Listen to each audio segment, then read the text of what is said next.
paz, igreja, amém?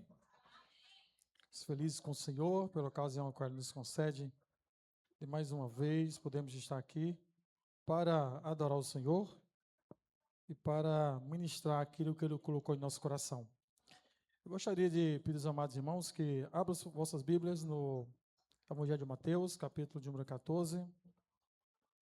Iremos ler o versículo 28 ao verso de número 32. Mateus, capítulo 14, verso 29 ao 32. Amém? Pode ficar sentado mesmo, querido. Diz assim a palavra do Senhor. Verso 29. E disse: Vem. E Pedro, descendo do barco, andou por sobre as águas e foi ter com Jesus. Reparando, porém, na força do vento, teve medo e, começando a submergir, gritou: Salva-me, Senhor! E prontamente Jesus, estendendo a mão, tomou e lhe disse: Homem de pequena fé, por que duvidaste? Subindo ambos ao barco, cessou o vento. Amém? Querido, gostaria que você ficasse com sua Bíblia aberta. Teremos uma palavra. A ideia é trazer um texto expositivo. E gostaria também, embora seja uma palavra expositiva, de fixar algo para que nós possamos compreender a palavra e ela faça, de fato, um sentido prático em nossa vida. Eu gostaria de falar sobre uma graça que resgata. É uma palavra expositiva, mas gostaria de dar um tema a essa mensagem. A graça que resgata, ou o resgate da graça. Porque muitas das vezes nós somos surpreendidos com esse resgate de Cristo, diante dos vacilos na vida que nós damos, diante de situações de medo, de dúvida, e quando clamamos, Ele nos ouve e nos socorre. É interessante observar, para que nós possamos compreender a ousadia, o desvio, o foco, e por que não dizer a subsequente queda de Pedro, olharmos acontecimentos anteriores, o qual Jesus realizara, os discípulos estavam ali inseridos naquela realidade. Por que não dizer participantes, por exemplo, do milagre da multiplicação dos pães? Após multiplicar os pães, que é um milagre anterior, os discípulos testemunham o poder de Jesus, o poder de Deus manifestado na pessoa de Jesus, mas ainda a sua fé era frágil, debilitada e, por que não dizer, permeada pela dúvida, mesmo presenciando milagres, mesmo vendo ele alimentar multidões, fazer coisas que ninguém poderia fazer se não fosse enviado pelo Senhor, nosso Deus. Logo após esse acontecimento, o Senhor lhes dá uma ordem para que eles saiam daquele lugar, ordena os discípulos para que eles entrem no barco e sigam adiante para o outro lado. E é interessante que Mateus, ele vai dizer que Jesus dá ordem para que eles vão para o outro lado. No Evangelho de João também está registrada essa passagem, porém com menos detalhes. E é interessante que Mateus ele foca em algumas questões, tendo em vista a ideia de anunciar Cristo como Messias, que remete à mensagem, os milagres de Cristo, a atos proféticos de que verdadeiramente ele era o Filho de Deus. Jesus então manda esses homens entrar no barco e ele vai para o monte orar sozinho. E a tempestade que eles enfrentam ali não é uma tempestade, queridos, fruto de uma desobediência, fruto de uma palavra contrária que eles obedecem, mas de estar exatamente onde Jesus mandou eles estar. E é interessante a forma que Deus trabalha e nós não compreendemos. É que Esse mar da Galileia era um mar que havia muitas tempestades e era comum isso acontecer devido às situações climáticas e geográficas. E Jesus manda eles exatamente para lá, o lugar onde era provável acontecer tempestades. E eles sabiam navegar, porém se atemorizaram. Pois bem, e na madrugada, um evento acontece aqui. Jesus, a palavra diz que em meio à tempestade ele desce do monte e anda até os discípulos sobre o mar. Jesus anda em meio à tempestade até os discípulos. E tomados de medo, eles imaginam ser um fantasma. Não reconhecem o Cristo. E o Senhor diz: tem de bom ânimo, sou eu, não temais. Então, diante dessa revelação, que Jesus diz: sou eu, não temais, Pedro, cheio de ousadia, ele diz: Senhor, se és tu, permita-me que vá ter contigo, deixe-me ter contigo por cima das águas. Eu quero ir ter com o Senhor por cima das águas. Esse é um contexto. E é interessante, irmãos, existe um fenômeno, né, na pilotagem de alta performance e corrida, é um fenômeno biológico e psicológico, que é chamado olhar físico ou target fixation. Como que isso acontece? É que o piloto, quando ele se depara com um obstáculo, quando ele se depara com algo que ele vai colidir, psicologicamente ele foca no obstáculo e ele não consegue desviar, ele não consegue ver a solução, não consegue ver a saída. E logo, esse evento, ele nos mostra que nós vamos para onde a nossa mente nos manda ir. Quando a gente foca em algo, a nossa mente nos conduz para lá. É o instinto natural do ser humano.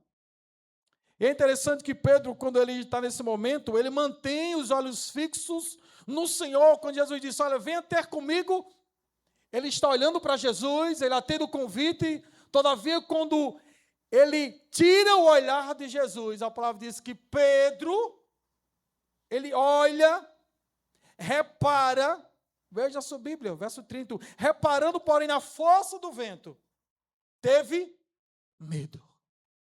Fixou o olhar no vento, no problema, e ele temeu. Mesmo diante de uma situação em que houve um chamado de Jesus para ir ter com ele. Esse evento acontece que mesmo quando a gente foca no problema, as nossas mãos são guiadas para colidir. Talvez você já tenha visto algum acidente de colisão de carro ou moto e tenha percebido, cara, dava para desviar. Mas é assim que acontece. É o foco exatamente no obstáculo. Pois bem, queridos, e aqui nós aprendemos algumas coisas, eu queria trazer para a nossa reflexão. É que no verso de número 29, leiamos: e ele disse, vem, e Pedro, descendo do barco, andou por sobre as águas e foi ter com Jesus. Observe que no momento em que Pedro vê aquele homem sobre as águas, o mar estava agitado, e Pedro pede para que Jesus permita ele ter com ele. O milagre aqui, irmãos, acontece exatamente com as águas agitadas. Não acontece, Pedro não caminha sobre as águas quando o mar está calmo, não. Pedro, ele começa a caminhar sobre as águas, ainda com o mar tempestuoso, agitado, revoltado, e porque Jesus deu uma ordem, vem. Quando o mar estava agitado, mostrando exatamente que ele tem domínio, que a palavra de Deus é solo firme para que nós possamos caminhar. Escute, a palavra de Deus, a direção de Deus, aquilo que Deus liberar sobre a sua vida é caminho firme para você caminhar. Não importa o tamanho da tempestade que você esteja enfrentando, ele é caminho firme. Senão Jesus teria dito, Pedro, calma, deixa eu acalmar o mar, está muito agitado. Tu não vai suportar, tu não vai conseguir mais. Não. A palavra de Deus, a ordem de Deus, que é liberada sobre a minha e a sua vida, é solo firme para que nós possamos caminhar, porque Ele é rocha viva e inabalável. E aqui nós temos, irmãos, um momento de um convite, mas também de uma fé que passa por pressão. Pedro é convidado, mas tem a sua fé, a natureza da fé de Pedro, ela passa por estabilidade, por pressão, diante desse convite. E aí eu gostaria de fazer a primeira aplicação. É que o milagre de andar sobre as águas exige fé. E a fé não vai nos fazer ignorar os problemas e nem fingir que eles existem. Muito pelo contrário, a fé diante de uma palavra de Deus nos mostra o caminho que Ele já nos deu, nos sustenta em meio à pressão, porque estamos firmados na palavra dEle, e não no problema que nos envolve, que nos assedia, que nos rodeia e tenta nos fazer sucumbir, porque é maior aquele que está em nós do que os problemas que existem no mundo. Ele diz, olha, no mundo tereis aflições, mas não tenham medo. Eu venci o mundo. Paulo vai dizer que nós somos mais do que vencedores em Cristo Jesus, mas o segredo é em que palavra estamos caminhando, que direção eu estou indo, de que voz eu estou ouvindo, qual convite eu estou aceitando. Vou nada, Senhor, lugar difícil, povo problemático, departamento complicado. Ei, a palavra de Deus é venha. E quando ele diz, ei, não vá, não arreda o teu pé, não adianta insistir, não adianta estribuchar, porque Deus tem controle sobre o mar, sobre o vento. Imagine sobre eu e você, que somos pó e cinza. É, querido. Caminhar em fé exige sim que nós tenhamos essa mentalidade. Não é ignorar, não é a ausência desses ventos contrários. Ah, vou caminhar com Jesus, está tudo bem. E quando o vento sopra? A gente quer caminhar com Ele, a gente ouve e atende o convite, até ouve, né? Mas atender é complicado, meu irmão. Porque é desconfortável, mas nos desafia. E Deus nos sustenta em meio à pressão. E não apenas quando o cenário é favorável. No cenário desfavorável que Pedro estava enfrentando, Deus era o seu socorro. Existe um convite para nós caminhar com Ele em toda e qualquer circunstância. Mas entendamos, o Senhor, a palavra dEle é solo firme para que nós possamos caminhar. O segundo ponto que eu gostaria de olhar é sobre o alvo do olhar de Pedro, o foco dele, a percepção de Pedro e a verdadeira realidade, irmãos. Nós podemos olhar para um cenário e ter uma percepção diferente daquilo que verdadeiramente o cenário é. Diante de uma tempestade, nós precisamos entender, isso é uma tempestade mesmo? Ou será que eu estou tornando isso uma tempestade? Potencializando um problema, tornando-o às vezes maior do que Deus, porque nós não podemos fazer nada. E aqui no verso, vem comigo, de número 30, 14 e 30, apenas a parte A. E diz que, e começando a submergir, aliás, e respondendo, porém, reparando, porém, na força do vento, teve medo. Reparando na força do vento, Pedro teve medo. O medo não surgiu porque a tempestade apareceu de repente. A palavra diz que o mar estava agitado. Mas Pedro teve medo porque ele reparou na força do vento. Ele então percebe que o vento estava ali. Ele reparou ali na força do vento e não olhou para Cristo, irmão. E é interessante que, de forma exegética, o vento já estava lá soprando, quase que afundando o barco, jogando-os para fora do barco. Mas enquanto olhava para Jesus, Pedro não percebia o vento não afetava a vida de Pedro, Pedro continuava andando sobre as águas. Mas quando ele repara no vento, quando ele foca no vento, então ele tem medo. Pedro, então, toma conta de si o pânico. Quando o medo vem, a gente foca no medo, a gente olha para o medo, a gente também muda o foco da palavra, da promessa de Cristo, e começamos a se envolver com isso. E deslocamos a nossa visão de Cristo, do convite, da palavra que Ele deu. E olhamos para a periferia, foi exatamente o que Pedro fez. Quando ele tira o olhar de Cristo, ele olha para o lado. Então ele teme. É exatamente aqui que Pedro sofre. Lembra anteriormente quando eu falei sobre o fenômeno do olhar fixo dos pilotos? É exatamente aqui onde o Pedro sofre esse fenômeno da fixação do olho. Ele foca no problema, ele olha a circunstância e esquece de Cristo. E começa então a temer e se apavorar. Trava os olhos na ameaça da onda, ele vê tudo crescendo, a sua mente, o seu corpo então reage de forma em pânico. E aqui, irmãos, nós temos outra situação.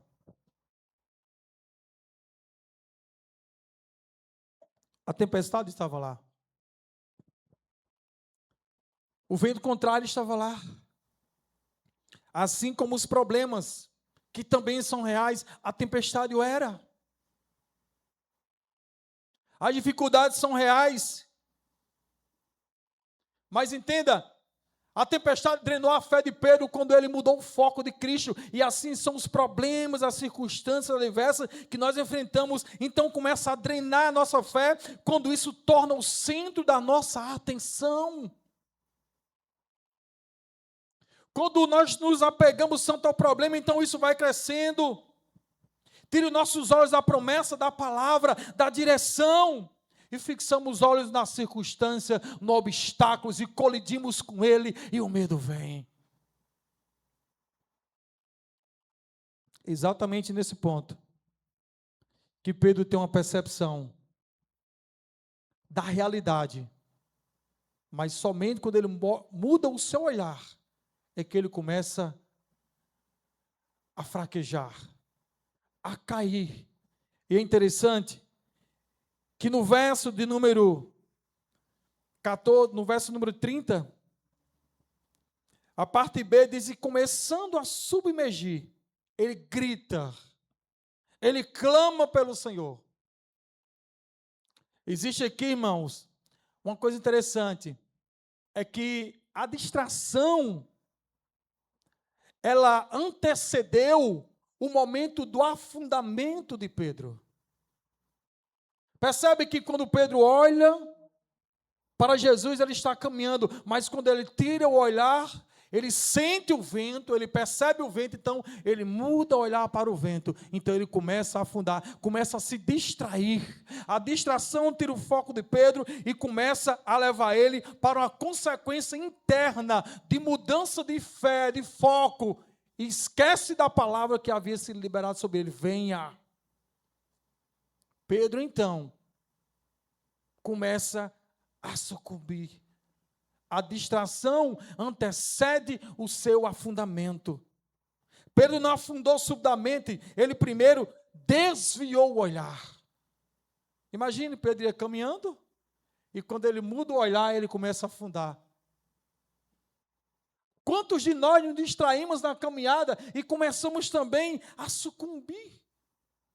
Isso é uma consequência interna da decisão que nós tomamos, às vezes, de maneira inconsciente, mudamos o foco, o olhar, a direção, e esquecemos da palavra, da promessa. Mas aqui Jesus menciona a pequena fé, que indica uma mente que se dividiu entre a palavra dele e os barulhos das ondas do mar revolto. Esse é o sentido da pequena fé. E uma aplicação que nós fazemos é que esse afastamento, esse afundamento na vida de Pedro, Aconteceu porque ele muda, e quando nós nos afastamos de Deus, começa no coração e na mente, antes de aparecer as atitudes. Então, Pedro, primeiro, ele muda o foco, depois ele afunda. Primeiro, nós nos afastamos lentamente, as nossas atitudes vão mudando, o nosso comportamento vai mudando, a nossa relação com o Senhor vai mudando. A distração espiritual é um sinal de alerta que antecede a queda de todo cristão.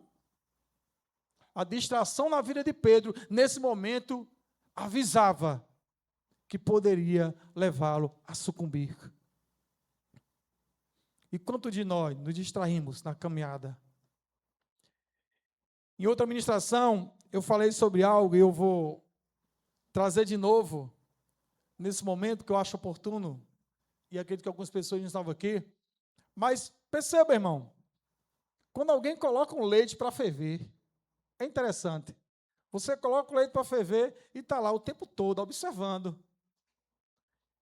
E o leite não ferve, parece que é uma eternidade. Mas você diz, cara, eu vou fazer aqui, eu vou pegar algo rapidinho. Quando você tira o olhar, o leite derrama. O danado da distração. A distração nos pega de maneira muito súbita e rápida. E muito sutil, nos tirando o olhar do Senhor, da palavra, da promessa. Nos distraímos com as coisas deste mundo, com os problemas, com as circunstâncias. Assim como Pedro olhou para o vento, nós também olhamos para a direita, para a periferia, e esquecemos de fixar os olhos em Cristo. Essa distração antecede o afundamento de Pedro. E em nossa vida antecede um afastamento do Senhor. O verso do número 31.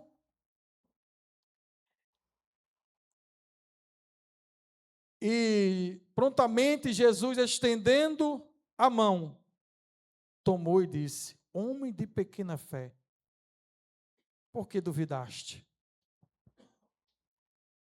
Aqui Pedro está no momento de inércia espiritual. Ele começa a caminhar, ele começa a atender o convite, mas o medo de Pedro interrompe o seu propósito. O medo de Pedro interrompe o seu objetivo, para na caminhada, trava ele. Aqui surge um impedimento para que Pedro chegue até Jesus. Há situações que nós somos impedidos de chegar a Cristo por causa do medo que interrompe o nosso propósito na caminhada, mas é interessante que Cristo, todavia, ele não é interrompido de chegar até nós, ele só chega a nós. Pedro teve coragem para sair do barco, mas o medo impediu dele prosseguir, impediu dele caminhar, dele avançar, interrompeu o seu avanço. Interrompeu aquilo que ele queria tanto, porque ele disse: Senhor, deixa-me ter contigo. Eu quero ter com o Senhor. Jesus, venha, Pedro. A dúvida, ela age como um freio, que faz a gente apenas não parar, mas retroceder de um ato milagroso, de um prover de Deus, de um andar sobre a água, e nos voltamos para um momento realmente de naufrágio, perigoso, de afundar na caminhada. Pedro vive isso, então ele começa a sucumbir, ele começa a afundar. Salomão vai dizer que melhor é o fim das coisas do que o início delas. É melhor o fim do que o início. Pedro começou muito bem, ousadia, Senhor, eu quero ter contigo, corajoso.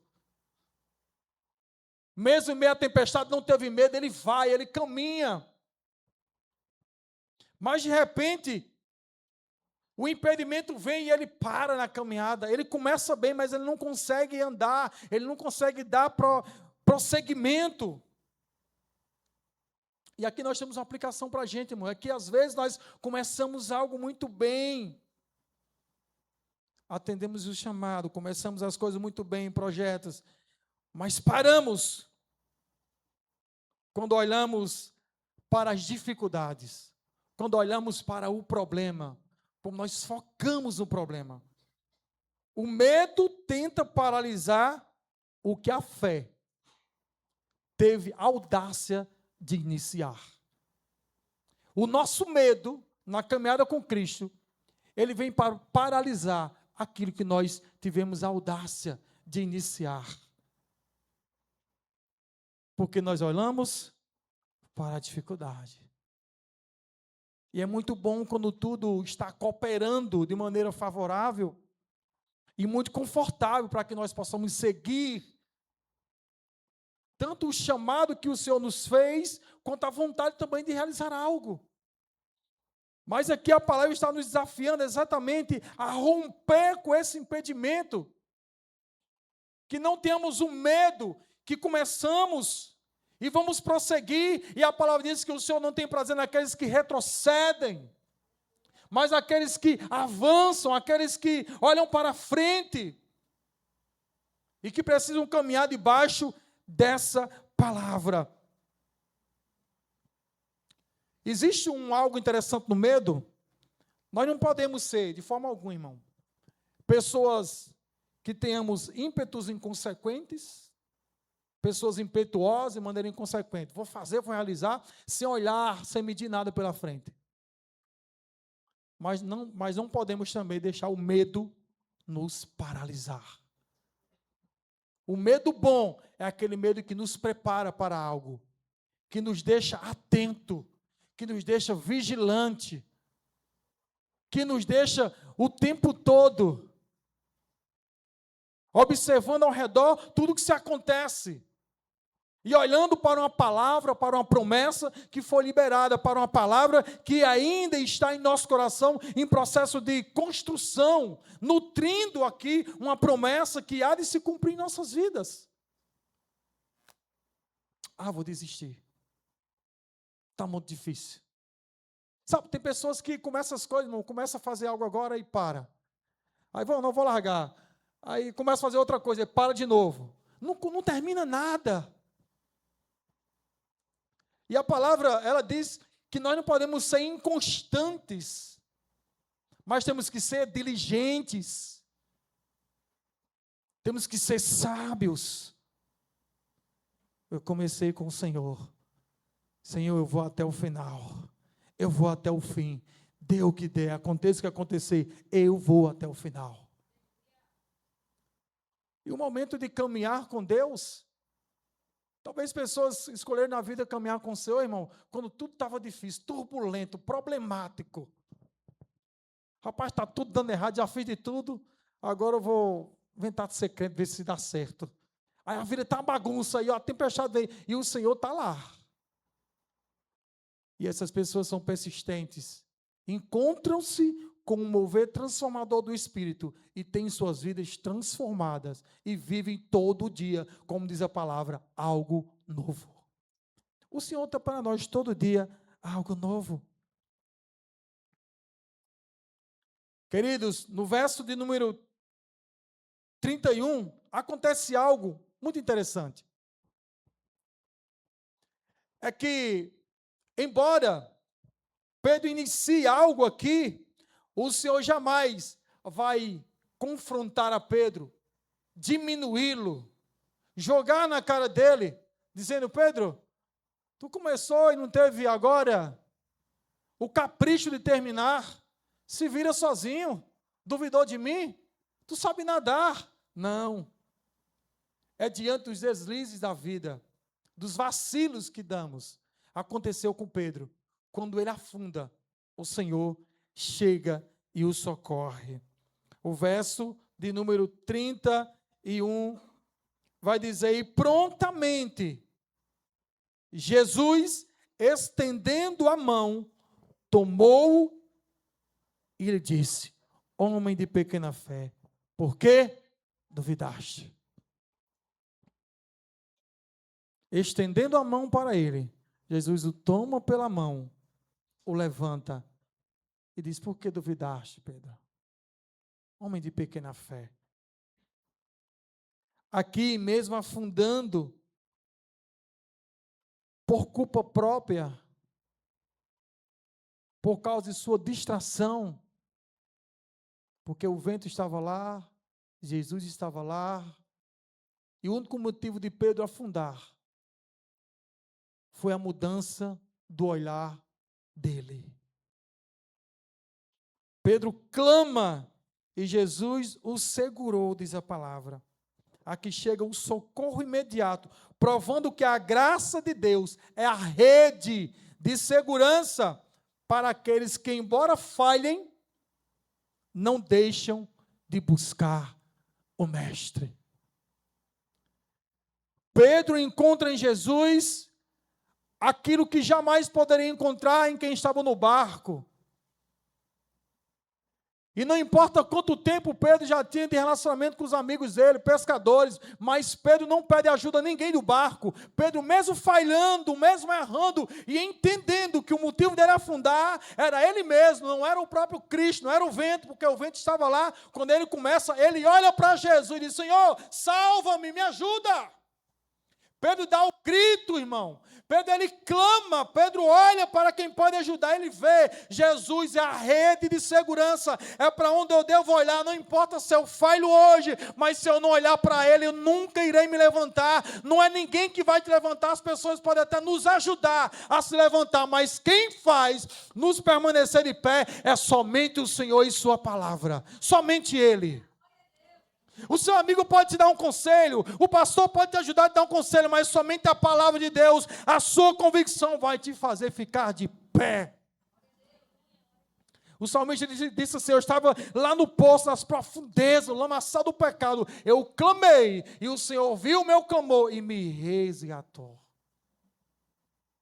É interessante que Jonas, ele faz um clamor ao Senhor, e diz a palavra que Jonas estava sufocado pelas águas envolvendo o seu pescoço, e ele percebe então que vai morrer. A palavra diz que Jonas então clama ao Senhor por misericórdia, e Deus provê um meio de transporte para salvar a vida de Jonas. Jonas estava se acabando, mas ele clama para o Senhor. Ele estava em falha, ele estava em erro, ele estava na contramão da vontade do Senhor, mas ele clama e há um escape na vida de Jonas, há um escape em nossa vida. Não importa, irmão, quantos vacilos viemos dar, e não é necessário que viemos andar vacilando. A palavra nos manda dar vigilante e segundo a vontade dele, mas ei, se falhar, clame ao Senhor, Ele vai te ajudar.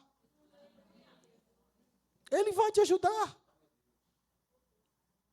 Pedro jamais conseguiria se ele não clamasse por Cristo. Nós jamais conseguiremos se não clamarmos pelo Senhor. Não existe nada que nós possamos viver, vivenciar, experimentar, que faça nos parar de buscar a Ele. Tem momento que a gente busca o Senhor em meia crise, em meia dificuldade, em meia turbulência.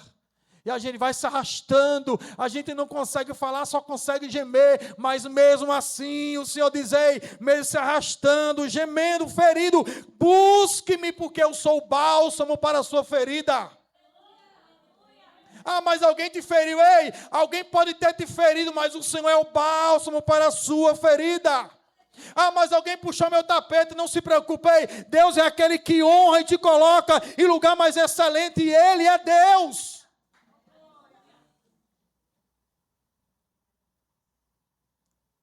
Esse nível de relacionamento que o Senhor quer conosco, de olhar para Ele como um Pai que tem misericórdia. Exatamente essa soberania da graça que nos alcança é o clamor, irmão, que ativa o socorro em nossa vida. É quando clamamos que o socorro chega. Se você for ouvir testemunho de pessoas que saíram do poço, saíram de dificuldade, essas pessoas vão dizer assim: olha, eu pensei que a minha vida ia se acabar, mas quando eu clamei, Jesus chegou. Tem momento da sua vida que Jesus vai chegar de maneira espiritualmente, Ele vai chegar e vai agir sem usar ninguém, mas tem pessoas que Deus vai levantar para ser um canal de bênção na sua vida, que vai ser um milagre, vai ser o meio pelo qual Deus vai realizar o que Ele tem para realizar. Deus instrumentaliza a minha e a sua vida para ajudar alguém. Talvez estejam pessoas aí que estão afundando. E quando alguém clama, Deus vai nos enviar como sendo o próprio Cristo para ajudar alguém a sair, para não deixar que alguém venha se submergir e morrer. Ah, Senhor, mas não vale nada. Já tentei tanto. Errou de novo. Falhou de novo. E quem somos nós para medir as pessoas? Mas o Cristo diz: ei, Pedro, tu errou de novo, eu vou te resgatar. Essa, irmão, é a graça que resgata.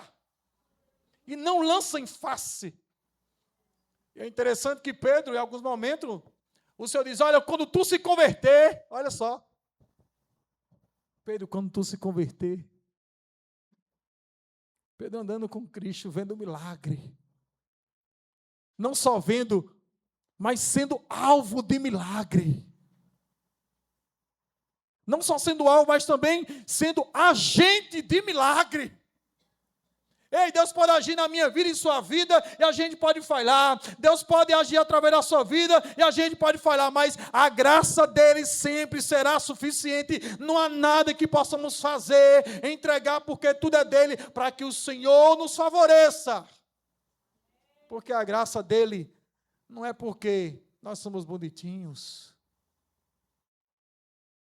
porque congregamos todos os dias, ou regularmente, porque oramos todos os dias, porque pregamos, cantamos, não. A graça é suficiente, porque a misericórdia do Senhor nos alcança. Não há nada que possamos fazer para que Deus nos ame mais do que Ele nos ama. Ele simplesmente nos ama. Pedro falha, mas o Senhor chega.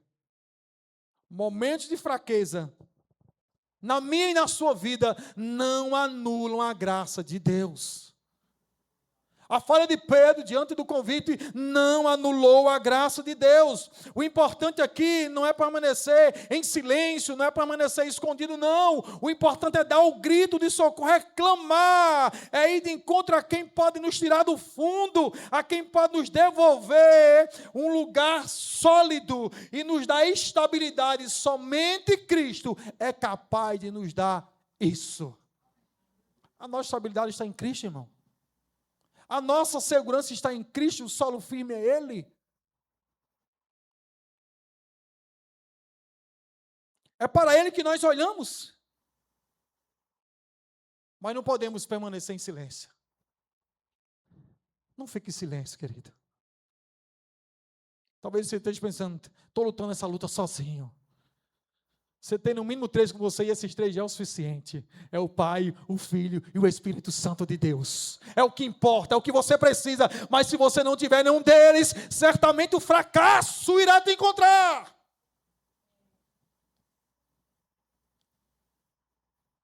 No mínimo, e é o suficiente. É os 3. Mas às vezes a gente quer o quê? A gente quer ter alguém, né, do nosso lado.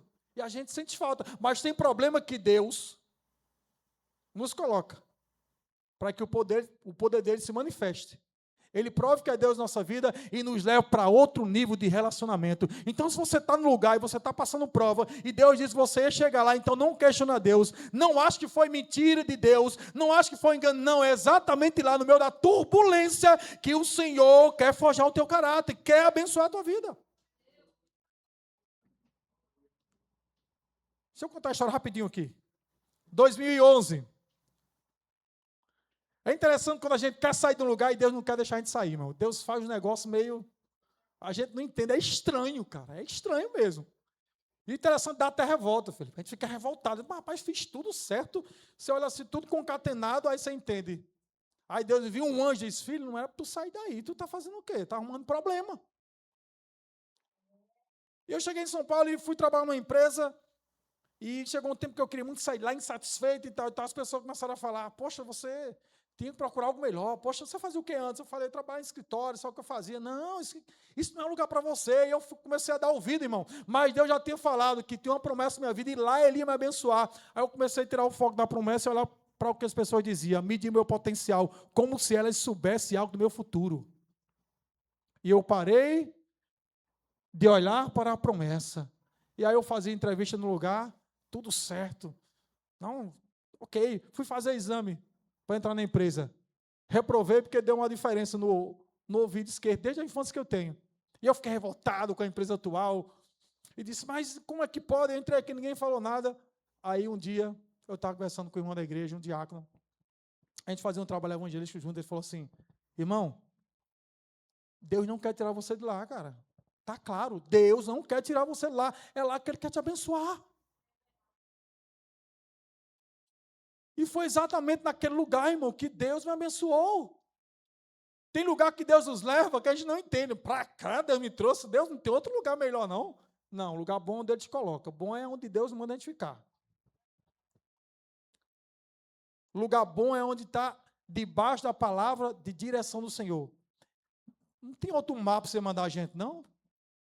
Vai mandar logo para cá, onde só tem tempestade. É comum tempestade. Interessante que os discípulos nem questionaram. Não, se Ele mandou ir, então está certo. E a gente às vezes fica com medo. Mas, Senhor, mandar para um lugar daquele. Mas é bom porque o Senhor, Ele vai, quando Ele nos envia para um lugar, Ele vai dando forma à promessa. E a gente vai enxergando. A melhor coisa que existe, irmão, é andar com quem já nos viu no futuro. Somente Cristo nos viu no futuro. Ele já sabe os planos que tem para mim, para a sua vida. Ele sabe os planos que tem a vosso respeito. É planos para que as coisas dêem certo. Os pensamentos de Deus são pensamentos de paz ao nosso respeito, nos levar para o lugar de refrigério. Então, não olhe para o problema. Ele existe, mas o nosso olhar está em Cristo. Eu estou na promessa, eu estou na palavra, então eu vou caminhar sobre a palavra. O salmista, no Salmo 119, e versos 49 e 50, ele diz, Senhor, lembra da palavra, lembra da promessa ao qual fizeste o teu servo esperar, porque a tua palavra é o que me vivifica, a palavra de Deus é o que nos faz viver esperançosos pela promessa. Quem fixa os olhos no Senhor, querido, quem fixa os olhos em Cristo, os ventos do medo não afundam. Não é possível, porque Ele fez o mar, Ele domina o mar. Ele fez o vento, Ele domina o vento. E Ele fez a nós, Ele também tem controle sobre nós. Ele tem controle sobre tudo. Quem mantém e encontra força para continuar na fé firmada em Cristo, alcança um milagre e chega no seu propósito. Isso é fato. Ainda que haja tempestade, ainda que haja problema. Onde é que está a tempestade na nossa vida? Na sua vida. Em que área está tempestuoso? Que lugar você gostaria de estar? Que cenário você gostaria de viver? Agora, receber uma palavra de Deus? Receber uma promessa de Deus? Onde está o nosso foco? Existe uma palavra de Deus liberada sobre a nossa vida. Porque Ele disse que nós somos mais que vencedores em Cristo Jesus. Mais do que vencedores em Cristo Jesus. E todas as vitórias Ele já conquistou para nós. Ele diz, olha, eu não vos deixarei órfãos. Ele cuida nos mínimos detalhes. E diante das adversidades da vida, nós estamos gastando nosso tempo olhando para a promessa ou para o problema? Focando na palavra ou nos ruídos do vento, que talvez de pessoas que sopram em nosso ouvido, os problemas, as notícias, as crises, os desconfortos que surgem. Ou estamos meditando na palavra, na promessa de Deus, que Ele disse, vem. Ele disse, venha. Se o Senhor disse, venha, querido, venha sem medo. Se tem tempestade, quando Ele te chama, não tenha medo. O Senhor é solo firme para você caminhar. Você não vai afundar. As tempestades não vão sucumbir à sua vida. Mas escute, há um convite para você. Ele diz, venha e olhe para Ele. Vida bagunçada, arruinada, venha. Mas diante desse convite que Ele faz para nós, que Ele faz para você, qual é a nossa distração? O que tem nos distraído nessa caminhada, mediante o aceite desse convite? Identifiquemos a distração que tira o foco da palavra de Deus e tomamos então a posição de clamar por Ele, de gritar por Ele, dizer: Senhor, eu não posso fazer nada, ninguém pode me ajudar. Já busquei conselho em A, em B, mas agora eu vou clamar pelo Senhor, porque eu sei que o Senhor vai resolver, o Senhor vai trazer calmaria, o Senhor vai colocar tudo em ordem, irmão. Às vezes nós mesmos não acreditamos na transformação de alguém, porque as pessoas dizem: não muda, não tem jeito, larga de mão. Ei, Jesus diz: eu sou aquele que dá jeito. Se Ele te mandou ficar aí, fica aí. Agora, se Ele não mandou, irmão, é um problema. Escute, existe problema, existe provação. Problema é o que a gente arruma, irmão, com teimosia, e na contramão do Senhor é problema. Agora, a provação parece um problema, porém, nós estamos debaixo de uma palavra de Deus. Quer ver o problema? Abraão, Sara, tua esposa, terá um filho. Viu? Daqui certo tempo terá um filho. Abraão quis ajudar. E aí Sara também não confiou, disse: olha, eu já sou velha. Idade avançada, toma a serva, Agar, ela vai gerar, pode ser isso. Deu problema, irmão. Trouxe problema, ei, espera a promessa de Deus, não olhe para a circunstância. Ai, irmão, mas está difícil. Ai, irmão, eu não consigo te ajudar. Ei, mas eu estou falando daquele que pode, aquele que acalma, aquele que faz, é aquele que abre a madre, aquele que abre a porta, é aquele que trabalha também meio a porta fechada, viu? Ora, Deus faz até o rio secar para tirar o profeta do comodismo. Sai daí, Elias, rio secou. Vou te alimentar no lugar mais improvável, na casa de uma viúva. Viu? E naquele tempo não tinha aposentadoria, não tinha nada não, viu? Era só graça. Hã? E Elias, por que ele estava naquele cenário? Porque ele liberou a palavra segundo a ordem de Deus. Olha, não vai chover, viu, rei Acabe? Nessa terra não vai chover durante 3 anos, sob a minha palavra. Porque Deus queria um concerto com o povo. Olha, se tu é profeta de Deus e Deus manda liberar a palavra, não tenha medo. Ele se responsabiliza. Pode torcer pescoço, pode não gostar. Ei, o problema é seu. Vai começar com Deus, querido. Mas não adianta olhar para um lado e para o outro, é só Jesus. Se clamar, tem socorro. Se insistir, não vai ter socorro, porque o amigo da direita não pode, o da esquerda não pode, o pai não pode, a mãe não pode. Tem problema que Deus cria para estreitar relacionamento com o crente, meu irmão. Deus é especialista em criar situação difícil. É isso mesmo que você está ouvindo. Deus é especialista em criar situação difícil para trazer o crente para a sua presença. E olha, tu depende de mim, confia em mim, acredita em mim. Tu está vendo o que eu estou fazendo? Se for só na nossa mão, eu faço, eu realizo, eu posso, eu faço acontecer. Meu irmão. Ei, ele é quem faz tudo, viu, querido? Não tenha medo, não. Está difícil, o Senhor está chamando você para caminhar mesmo a dificuldade, mas não se distraia. Mas escute, estou encerrando. Tem um convite. Tem uma distração querendo nos pegar para tirar do foco do Senhor. Mas não vamos dar lugar, não. Vamos se apegar à promessa. Sabe por quê? Porque se você tem fôlego nesse pulmão, tu vai dar um grito de clamor e Jesus vai chegar nessa noite na tua casa. Você crê pela fé? É uma palavra profética, irmão. Eu não sou de fazer isso, mas é uma palavra profética. Se você clamar sobre uma situação difícil, Deus vai chegar lá. Se Ele chamou você, se Ele disse vá, Ele vai resolver. Porque a responsabilidade é dele, não é sua, não. Ele não mandou Pedro ir para o mar? Mandou. Pedro, vai lá para o mar, vá. Pega os discípulos, vai para lá. E ele nem foi junto, irmão. Tem lugar que Deus nos manda aí, mas o Espírito dele vai. Ele vai depois chegar e agir em nossa vida. Senhor, cadê tu? Estou aqui, olha. Só que você está com medo, você está achando que é um fantasma. Em vez de lutar sozinho e tentar se salvar. Em vez de usar as próprias forças, habilidade e competência, ei. Está disposto a reconhecer a fraqueza? Está disposto a reconhecer que nada é diante do problema?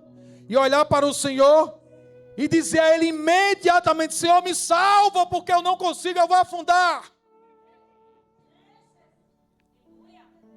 Pode dizer: Senhor, eu fui ousado em entrar nisso aqui, eu fui ousado, eu me apeguei a uma palavra, mas me salva, porque eu estou afundando. Eu me distraí. Senhor, eu me afastei. O afundamento, a distração do meu coração veio, eu me afastei. Mas o Senhor, eu creio que o Senhor tem uma vida nova para aqueles que clamam.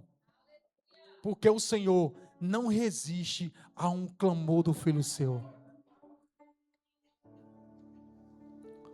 O problema é que Abraão arrumou mais Agar e despede aquela criança. E aquela mãe vai pelo deserto. Abandona o filho e diz: eu vou deixar morrê-lo, porque não tem o que fazer. Havia uma palavra sobre a vida de Abraão. E Deus liberou uma palavra sobre a vida de Ismael.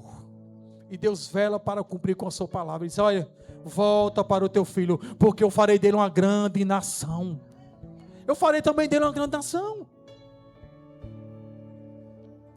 Ele diz: ei, eu vi o clamor da criança. Ele clamou, ele gritou lá no deserto. Deus ouviu o clamor e diz: ei, volta. Onde tem clamor tem socorro, igreja. Onde tem clamor tem socorro de Deus.